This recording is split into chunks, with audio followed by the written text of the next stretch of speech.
Buongiorno guerrieri della musica, benvenuti in un nuovo video della nostra serie preferita, sempre in compagnia del vostro stimatissimo e ammagliante Electra Bones. Inizio augurandovi un anno pieno di cose belle, accompagnato da una strepitosa colonna sonora. Nelle precedenti puntate, che trovate linkate qui sotto in descrizione, abbiamo approfondito l'origine e l'analisi di alcune canzoni divenute nel tempo punti di riferimento imprescindibili della storia del rock. Ma se vogliamo avere un quadro più completo e dettagliato di come si è evoluta la nostra amata musica, questo non basta. È come se ci limitassimo a parlare in lungo e largo dell'importantissima civiltà romana, dimenticandoci da dove deriva. Senza citare, ad esempio, l'enorme influenza esercitata su quest'ultima e di conseguenza sull'odierna cultura occidentale dall'antica civiltà ellenica e da quella ellenistica poi. Motivo per cui in questo episodio ho deciso di andare ancora più indietro nel tempo, compiendo un salto nei meravigliosi e ricchi di promesse anni 50, per curiosare intorno alle origini del fenomeno rock and roll. Ma più in particolare ho scelto di dedicare un po' di attenzione a uno degli artisti più determinanti per la sua genesi. Un uomo che è diventato un mito per i nostri stessi miti e che li ha suggestionati e ispirati a tal punto da essere considerato da loro una vera e propria leggenda da venerare. Sto parlando del geniale e funambolico Charles Edward Henderson Berry, più comunemente conosciuto col nome di Chuck Berry.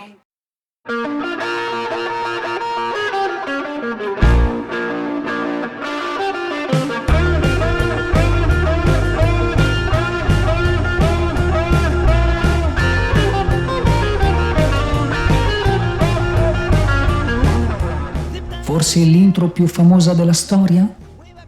Prima di continuare, non dimenticate di mettere un bel like, iscrivervi al canale e cliccare sulla campanellina se non volete perdervi i prossimi strepitosi episodi. Se volessero dare al rock and roll un nuovo nome, potrebbero chiamarlo Chuck Berry. Non lo ha detto Electra Bones, ma questa pretenziosa affermazione è stata espressa da un certo John Lennon. Non a caso, agli inizi della loro carriera, i Beatles suonavano dal vivo moltissimi brani di Chuck, come ad esempio Roll Over Beethoven o Rock and Roll Music. Sorvoliamo poi sul fatto che Berry abbia citato a giudizio i Beatles accusandoli di aver plagiato la sua You Can't Catch Me per la loro famosissima Come Together.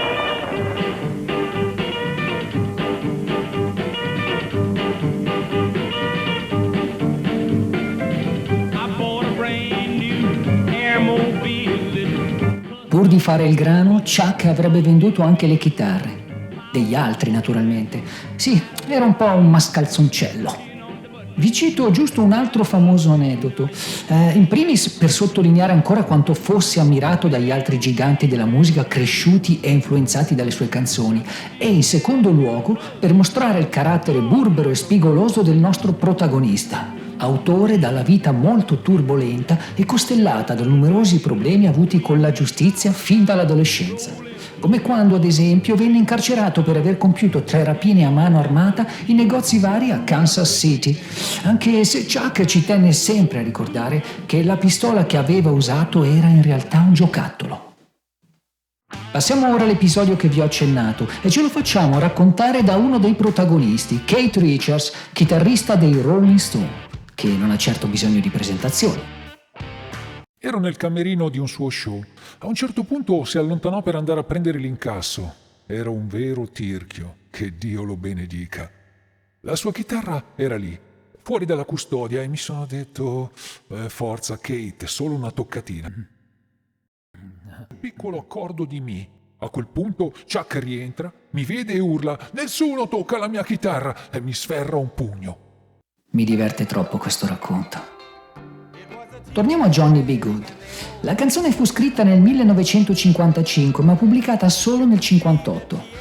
Per essere precisi, non è questo brano nello specifico ad aver segnato l'inizio di una vera e propria rivoluzione musicale. Il rock and roll aveva già compiuto i suoi primi passi da qualche anno, ma sempre grazie al contributo fondamentale di Chuck Berry e, non va assolutamente dimenticato, anche di un altro caposcuola di questo nuovo genere, Bo Diddley.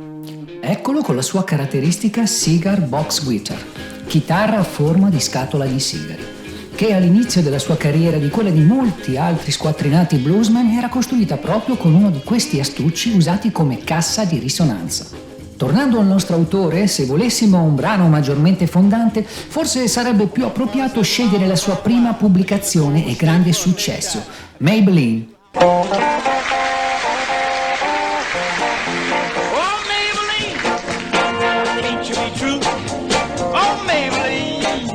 Why can't you be true? You started back doing the things you used to do. Qui è dove Chuck crea per la prima volta quella magica formula che fonde rhythm and blues e il country dei bianchi, capace di dar vita a un cocktail esplosivo chiamato rock and roll. Ma non c'è alcun dubbio che Johnny B. Goode rispecchia l'essenza più pura e travolgente del rock and roll e sia diventata nel tempo la sua song più famosa in assoluto, la più coverizzata, citata e sfruttata all'interno di svariate e numerose opere multimediali.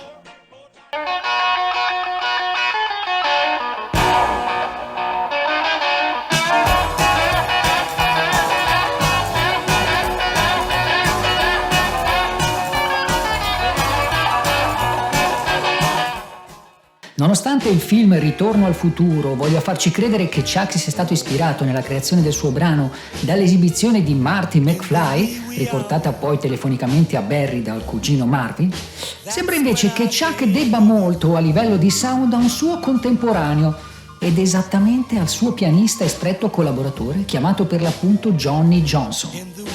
Scusate, non questo, ma questo Johnson. È importante citare Johnson, e soprattutto corretto, perché andrebbe inserito anche lui tra i padri fondanti del rock and roll. Anzi, per alcuni il suo contributo compositivo nella realizzazione di molti dei pezzi divenuti famosi è stato addirittura superiore a quello di Chuck Berry. Non si conosce con esattezza il suo apporto, ma di sicuro non possedeva la stessa personalità esplosiva, l'istrionismo selvaggio e lo straripante carisma del nostro Chuck.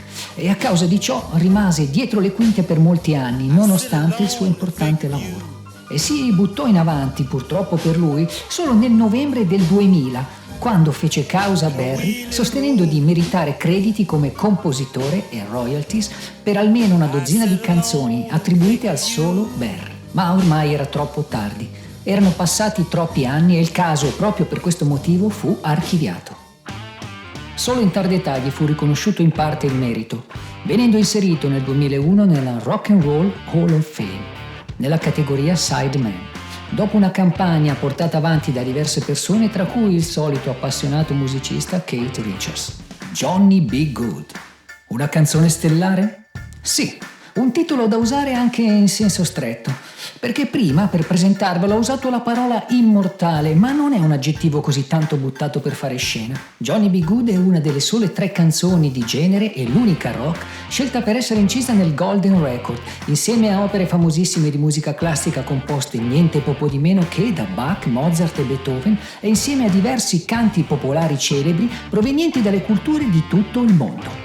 Questo repertorio musicale è stato scelto da Anne Dryan e Carl Sagan del Voyager Interstellar Record Committee per rappresentare la musica più importante creata dall'umanità intera almeno fino al 1977, anno in cui è stata lanciata nello spazio la Voyager 1.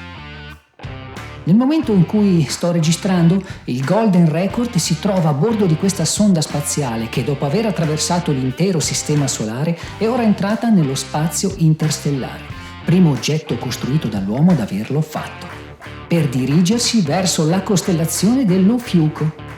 Tra l'altro, per la NASA questo è il 13° segno zodiacale, ma questo è un altro discorso che ci porterebbe decisamente fuori tema. Quindi, con grande probabilità, Johnny B. Goode sopravvivrà alla fine dell'umanità, alla distruzione del pianeta in cui viviamo e all'esaurimento della nostra stella, il Sole, vagando nello spazio a braccetto con Beethoven e compagni. In questo caso il termine immortale mi pare che sia abbastanza appropriato, no?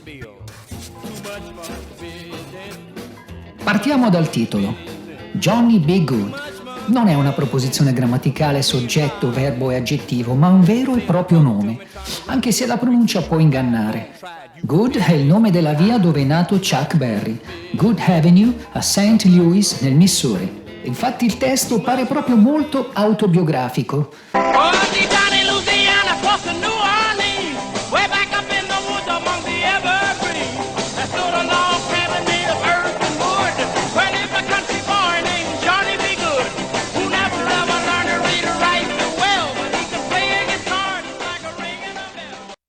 Un povero ragazzo di campagna che vive in Louisiana, chiamato per l'appunto Johnny B. Good, che non sa leggere né scrivere ma ha un grande talento per la chitarra. E grazie a questo talento e al duro lavoro riuscirà a diventare qualcuno. Go Johnny, go! Direi che il racconto rispecchia abbastanza il proposito di Chuck ai tempi in cui fu composta e col senno di poi ci abbia preso in pieno. Altri dicono invece che la canzone fosse dedicata al già citato pianista Johnny Johnson. Non si sa con certezza, forse solo la scelta del nome è un omaggio a lui. Probabilmente dovuto al suo deciso contributo compositivo. Perché a parte il fatto che la canzone parla di un chitarrista, a parte che conosciamo bene il forte egocentrismo che caratterizza il nostro autore, nel testo non trovo alcun riferimento al problema serio riguardante l'abuso alcolico di Johnson. Se fosse stato lui il protagonista della song, io penso che Chuck avrebbe sottolineato per bene questo aspetto, che definiva meglio il personaggio. Altra curiosità, nelle prime versioni del brano era usato il termine colored boy, ragazzo di colore, invece di country boy, ragazzo di campagna, ma per paura che la canzone non venisse trasmessa alla radio, Chuck sostituì la frase con quella attuale, decisamente meno ingombrante per i tempi in cui uscì il brano. Chuck Berry ha suonato il solo dal vivo in miriade di modi diversi. Capirete bene che questa canzone l'ha accompagnato live per più di 60 anni, non potendo mancare in ogni sua esibizione. E quindi probabilmente per non rischiare di annoiarsi o forse semplicemente perché non ricordava come fosse l'originale, si è divertito a improvvisare e variare molto spesso l'assolo centrale. Un solo molto ritmico che sfrutta tutti i trucchetti stilosi imparati da altri grandi chitarristi blues di epoca precedente, ma in una miscela nuova, con un sound molto dinamico e frizzante, come anche il suo modo di esibirsi davanti al pubblico. Un tornado fisico che influenzerà il modo di stare sul palco di moltissimi guitar hero successivi. Marchio di fabbrica dei suoi spettacoli è il famoso duck walk, passo dell'anatra, movimento poi copiato da Angus Young, chitarrista di AC/DC, e che ancora oggi il minuto Angus usa nei suoi esplosivi live. Il brano verrà registrato usando la seconda chitarra posseduta da Chuck, sempre una Gibson ES350T, ma del 57 invece che del 55 come la prima. Una chitarra semiacustica con le tipiche aperture F e che montava dei pick-up humbucker al posto dei single coil P90 presenti sulla prima chitarra.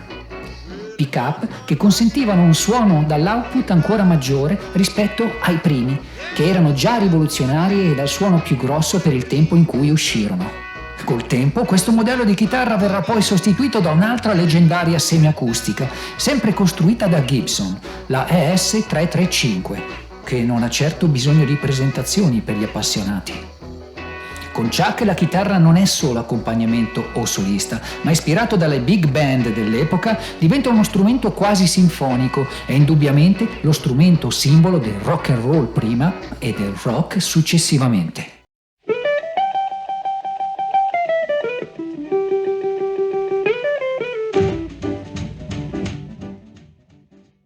Chuck. Forse è questo che ti ha fatto ascoltare tuo cugino Marvin per ottenere il sound che stavi cercando? Ad ogni modo, nessuno suona Chuck Berry come Chuck Berry in persona. Lo dice sempre il suo fan numero 1, Keith Richards. Anche i Rolling Stone avevano inciso e suonato diversi brani di Berry dal vivo. In particolare avevano registrato per ben 2 volte la canzone Carol su 2 album diversi, oltre ad averla portata live parecchie volte. Ma nel 1986, quando Kate suonò insieme al suo idolo a un concerto tributo dedicato proprio a quest'ultimo, il chitarrista dei Rolling Stone, mentre suonava proprio Carol, venne ripreso da Chuck allo sfinimento, fino a quando non riuscì a trovare il giusto timing e tocco sui bending. Ci sarebbero tante altre cose da dire sul personaggio Chuck Berry, ma questa puntata è dedicata solo alla sua song più famosa e quindi ci fermiamo qui. Siamo arrivati così ai saluti finali. Fatemi sapere nei commenti quale altra canzone vi piacerebbe esplorare insieme a me, o scrivetemi anche solo per dei suggerimenti o critiche costruttive esposte in garbato modo riguardanti questo format. Iscrivetevi al canale, lasciatemi anche un bel like, oppure ditemi se state trovando gradevole il viaggio che ho impacchettato per voi. Quindi vi bacio tutti e vi dico arrivederci a presto con una nuova puntata sulle song più significative della nostra amata musica. Electra Bones vi saluta. Stay tuned, stay rock.